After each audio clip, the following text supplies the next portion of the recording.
நீங்கள் 2 பேரும் தனியாக தான் இருக்கீங்களா? உங்களுக்கு யாருமே இல்லையா? நான் கூட வாங்க,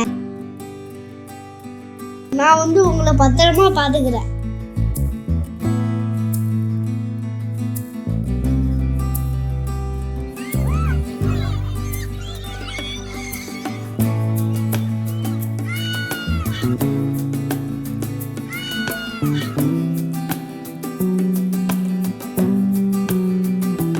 குட்டிகளே, நல்லா வந்துட்டீங்களே.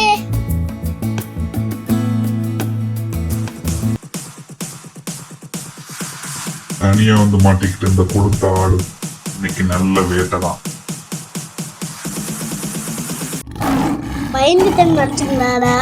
பின்னாடி பாருங்க என்னோட சிங்க குட்டிகளை.